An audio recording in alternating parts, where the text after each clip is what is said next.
Hi, my name is Katarina Sullivan and I would like to welcome you to my YouTube channel.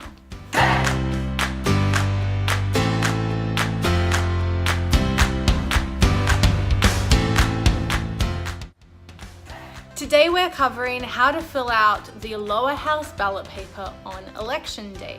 So the lower house voting paper is the easier of the two voting papers, and that's why I thought we'd start with it first, just to warm you up into the Senate voting paper, which is just insane. The lower house voting paper is portrait and it's on a green piece of paper. And it's really simple. What you'll have are boxes and candidate names next to those boxes with the party name as well. And sometimes there'll be party logos. I've actually got an example here now of what a fake lower house voting paper might look like. Of course, I'm not biased to any party, totally neutral. So I've created fictitious parties and fictitious candidates so I can sort of talk you through the process. So let's say with this ballot paper, you want the Citrus Party to be the leader of Australia for the next 3 years. And the person representing the Citrus Party in your electorate is Mr. Orange. And you've done some research into Mr. Orange and you think his policies line up with yours. So you're going to put a 1 next to Mr. Orange. Let's say you hate leafy greens. I hate vegetables. Like, I'm just gonna go out there and say I really don't believe in vegetables, except potatoes. Potatoes are fine. The leafy greens party, they are my last choice. I do not want them in, and they're also the biggest competitor to the Citrus Party. So I'm going to go ahead and put a 9 next to Mr. Lettuce because I don't think too much of him. So I always start by doing my favorite and my least favorite first. And then from there, I fill out the middle ones. For example, the Stone Fruit Party.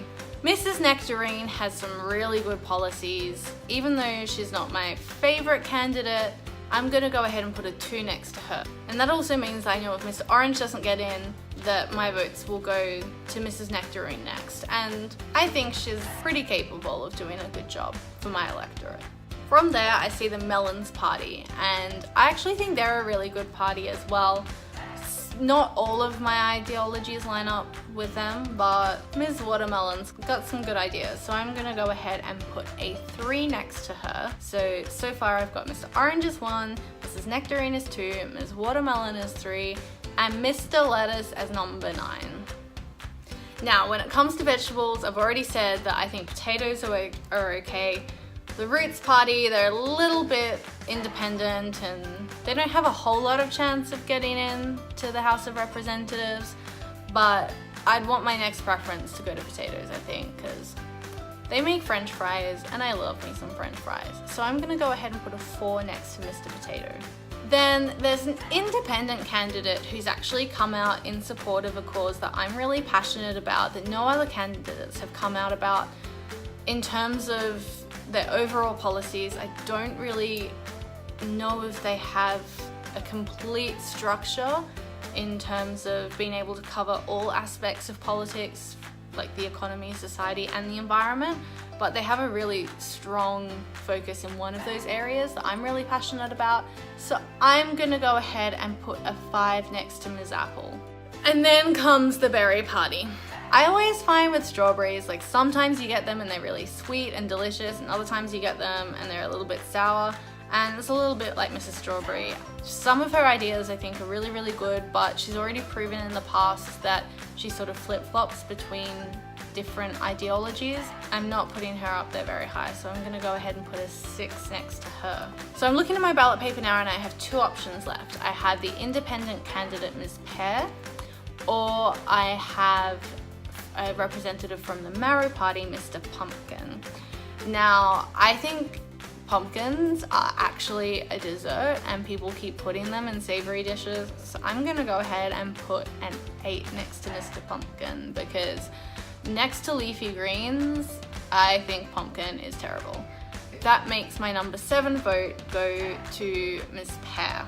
And I've filled out the lower house voting card. So let's just cover some basic rules with the lower house voting card. You have to number every single box with a different number. If you don't do this, not even your first vote will be counted. So let's say you put a 1 next to Mr. Orange and you don't care about the other candidates, you don't even fill it out.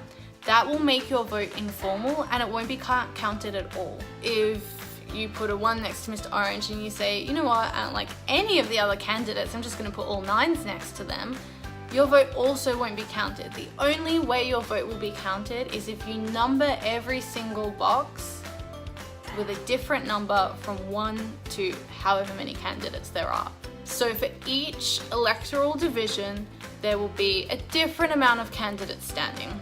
There's usually not more than 10. I know the last election for Canberra, I'm pretty sure there was only 5 or 6. So that's usually around the number that you're looking at.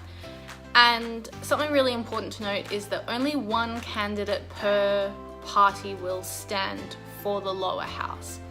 So if you have someone from the Citrus Party standing, you're not going to have another candidate from the Citrus Party standing in the lower house.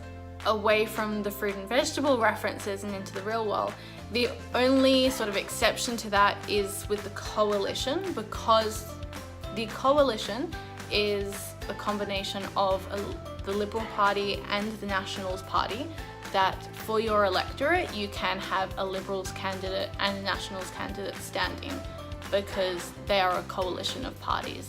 They're 2 parties working together.